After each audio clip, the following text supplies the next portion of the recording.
안녕하세요, 여러분. 오늘은 많은 분들이 즐겨 마시는 커피와 함께 섭취하면 예상치 못한 부작용을 일으킬 수 있는 6가지 흔한 간식에 대해 알아보겠습니다. 커피는 일상에서 빼놓을 수 없는 음료지만 특정 음식과 함께 먹으면 건강에 해로울 수 있다는 사실 알고 계셨나요? 이 정보를 통해 더욱 현명한 커피 문화를 만들어 가시기 바랍니다. 1. 우유 또는 크림이 들어간 디저트. 커피와 함께 우유나 크림이 들어간 디저트를 즐기는 분들이 많습니다. 하지만 이 조합은 생각보다 위험할 수 있습니다. 커피에 포함된 카페인은 우유나 크림의 단백질 흡수를 방해합니다. 이로 인해 소화불량이나 위장 문제가 발생할 수 있습니다. 또한 커피의 탄닌 성분은 우유의 칼슘 흡수를 저해합니다. 칼슘은 뼈 건강에 매우 중요한 영양소인데 커피와 함께 섭취하면 그 효과가 크게 감소할 수 있습니다. 특히 골다공증 위험이 있는 분들은 더욱 주의해야 합니다. 더불어 커피의 산성과 우유의 단백질이 만나면 위산 분비가 증가하여 속쓰림이나 역류성, 식도염을 유발할 수 있습니다. 특히 공복에 이런 조합을 섭취하면 증상이 더 심해질 수 있으니 주의가 필요합니다. 물론 가끔 즐기는 카페라떼나 크림이 들어간 디저트와 커피의 조합이 큰 문제가 되지는 않습니다. 하지만 매일 습관적으로 이런 조합을 즐긴다면 장기적으로 건강에 부정적인 영향을 미칠 수 있습니다. 대신 블랙커피를 마시고 우유나 크림이 들어간 디저트는 별도의 시간에 즐기는 것이 좋습니다. 2. 초콜릿. 커피와 초콜릿은 많은 사람들이 좋아하는 조합입니다. 하지만 이 두 가지를 함께 섭취하면 건강에 해로울 수 있습니다. 커피와 초콜릿 모두 카페인을 함유하고 있어 함께 먹으면 카페인 과다 섭취의 위험이 있습니다. 카페인 과다 섭취는 불안감, 심장 박동 증가, 불면증 등의 증상을 유발할 수 있습니다. 특히 카페인에 민감한 사람이나 심장 질환이 있는 사람은 더욱 주의해야 합니다. 또한 커피와 초콜릿은 모두 산성식품입니다. 이 두 가지를 함께 섭취하면 위산 분비가 증가하여 위장 문제를 일으킬 수 있습니다. 특히 위염이나 위궤양이 있는 사람은 이런 조합을 피하는 것이 좋습니다. 더불어 초콜릿에 포함된 당분과 커피의 카페인이 만나면 일시적으로 혈당이 급격히 상승했다가 떨어지는 현상이 발생할 수 있습니다. 이는 피로감, 집중력 저하, 과식 충동 등을 유발할 수 있습니다. 그렇다고 해서 커피와 초콜릿을 완전히 끊을 필요는 없습니다. 다만 동시에 섭취하는 것은 피하고 시간 간격을 두고 즐기는 것이 현명합니다. 예를 들어 오전에 커피를 마셨다면 오후 간식으로 초콜릿을 즐기는 식으로 조절할 수 있습니다. 3. 감귤류 과일. 커피와 오렌지, 자몽 등의 감귤류 과일을 함께 먹는 것도 주의해야 합니다. 이 조합은 위장에 자극을 줄 수 있어 속쓰림이나 소화불량을 유발할 수 있습니다. 커피의 카페인은 위산 분비를 촉진하는데 여기에 감귤류의 산성까지 더해지면 위장이 더욱 자극을 받게 됩니다. 특히 공복에 이런 조합을 섭취하면 위장 문제가 더 심해질 수 있습니다. 또한 커피와 감귤류 과일을 함께 먹으면 철분 흡수가 방해받을 수 있습니다. 커피에 포함된 폴리페놀 성분과 감귤류의 비타민C가 결합하면 철분의 흡수율이 떨어집니다. 이는 철분 결핍이 우려되는 사람들에게 특히 문제가 될 수 있습니다. 더불어 이 조합은 치아 건강에도 좋지 않습니다. 커피의 착색 성분과 감귤류의 산성이 만나면 치아, 에나멜을 약화시켜 충치나 치아 변색의 위험을 높일 수 있습니다. 건강을 위해서는 커피를 마신 후 최소 30분에서 1시간 정도 기다렸다가 감귤류 과일을 섭취하는 것이 좋습니다. 또는 아침에 감귤류 주스를 마셨다면 점심 이후에 커피를 즐기는 것도 좋은 방법입니다. 4. 채소 샐러드. 건강에 좋다고 알려진 채소 샐러드도 커피와 함께 먹으면 문제가 될 수 있습니다. 커피에 포함된 탄닌 성분은 채소의 풍부한 철분의 흡수를 방해합니다.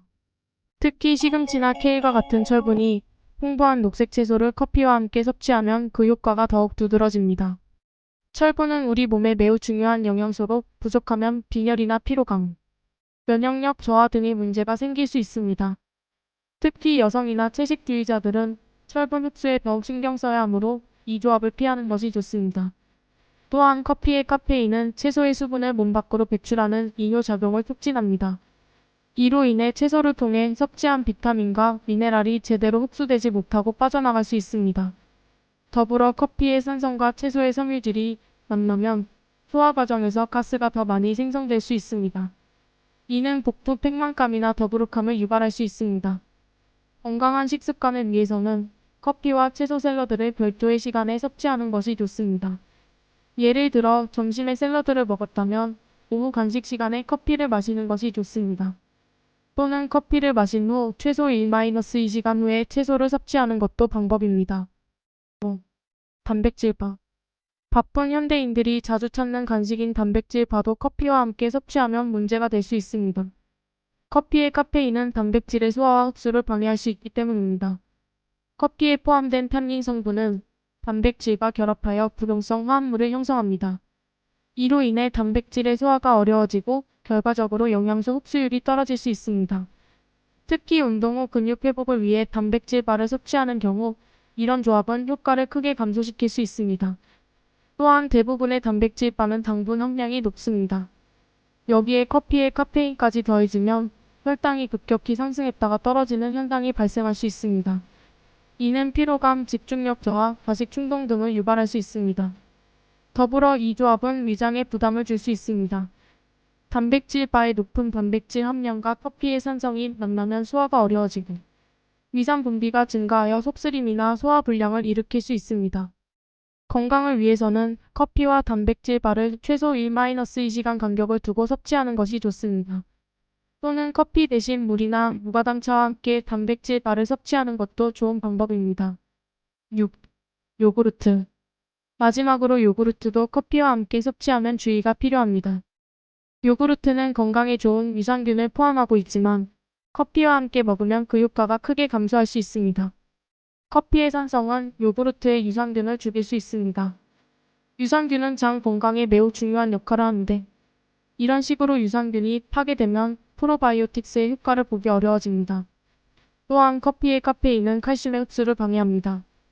요구르트는 칼슘이 풍부한 식품인데 커피와 함께 섭취하면 이 중요한 영양소의 흡수율이 떨어질 수 있습니다. 이는 뼈 건강에 부정적인 영향을 미칠 수 있습니다. 더불어 이 조합은 위산 분비를 증가시켜 속쓰림이나 소화 불량을 유발할 수 있습니다. 특히 공복에 이런 조합을 섭취하면 증상이 더 심해질 수 있으니 주의가 필요합니다. 건강한 식습관을 위해서는 커피와 요구르트를 별도의 시간에 섭취하는 것이 좋습니다. 예를 들어 아침 식사로 요구르트를 먹었다면 오전 간식 시간에 커피를 마시는 것이 좋습니다. 또는 커피를 마신 후 최소 1-2시간 후에 요구르트를 섭취하는 것도 방법입니다. 이렇게 커피와 함께 섭취하면 위험할 수 있는 6가지 흔한 간식에 대해 알아보았습니다. 하지만 이것이 절대적인 규칙은 아닙니다. 개인의 체질과 건강 상태에 따라 반응이 다를 수 있으므로 자신의 몸 상태를 잘 관찰하는 것이 중요합니다. 또한 이런 음식들을 커피와 함께 먹는다고 해서 즉시 심각한 건강 문제가 생기는 것은 아닙니다. 다만 장기적으로 이런 조합을 자주 섭취하면 영양 불균형이나 소화기능, 저하 등의 문제가 생길 수 있으므로 주의가 필요합니다. 건강한 커피 문화를 위해서는 커피를 마실 때 시간과 함께 먹는 음식에 대해 신경 쓰는 것이 좋습니다. 가능하다면 커피는 식사와 식사 사이에 단독으로 즐기는 것이 가장 이상적입니다. 또한 하루에 섭취하는 커피의 양도 조절하는 것이 중요합니다. 일반적으로 성인의 경우 하루 3-4잔 이내로 커피를 마시는 것이 적당합니다. 커피는 분명 많은 장점이 있는 음료입니다. 적당량의 커피는 집중력 향상, 신진대사 촉진, 항산화 작용 등 다양한 건강상의 이점을 제공합니다. 하지만 어떤 음식이든 과하면 독이 될 수 있듯이 커피 역시 적절한 섭취가 중요합니다. 특히 임산부, 수유부, 고혈압 환자, 불면증 환자 등은 커피 섭취에 더욱 주의해야 합니다. 이런 경우에는 의사와 상담 후 적절한 커피 섭취량을 결정하는 것이 좋습니다. 또한 커피를 마실 때는 물을 함께 마시는 것이 좋습니다. 커피는 이뇨 작용이 있어 체내 수분을 빼앗아갈 수 있기 때문입니다. 충분한 수분 섭취는 커피로 인한 부작용을 줄이는 데 도움이 됩니다. 커피와 함께 먹는 간식을 선택할 때는 위에서 언급한 음식들을 피하고 대신 견과류나 과일 등 건강에 좋은 간식을 선택하는 것이 좋습니다. 이런 간식들은 커피와 함께 섭취해도 큰 문제가 없으며 오히려 영양학적으로 균형 잡힌 조합이 될 수 있습니다. 마지막으로 강조드리고 싶은 점은 음식에 대한 지나친 공포심을 가질 필요는 없다는 것입니다. 때에 따라 입맛에 맞게 다양한 음식을 즐기되 전반적인 식단의 균형을 유지하는 것이 중요합니다. 본인의 건강 상태와 체질을 고려하여 적절히 조절하면서 즐겁게 커피를 마시시기 바랍니다. 건강한 커피 문화는 하루아침에 만들어지지 않습니다. 꾸준한 관심과 노력이 필요합니다. 이 정보들을 참고하여 여러분만의 건강한 커피 습관을 만들어 가시기 바랍니다. 커피의 즐거움을 누리면서도 건강을 지키는 방법을 찾는 것. 그것이 바로 현명한 커피 애호가의 자세일 것입니다. 또한 개인의 건강 상태나 특정 질환에 따라 커피와 음식 조합의 영향이 다를 수 있습니다. 만성 질환이 있거나 특별한 건강 문제가 있는 경우에는 반드시 전문의와 상담 후 커피 섭취를 조절하는 것이 좋습니다. 커피는 많은 사람들에게 사랑받는 음료이지만 모든 음식이 그렇듯 적절한 섭취가 중요합니다. 이 글에서 소개한 정보를 바탕으로 커피를 더욱 현명하게 즐기시기 바랍니다.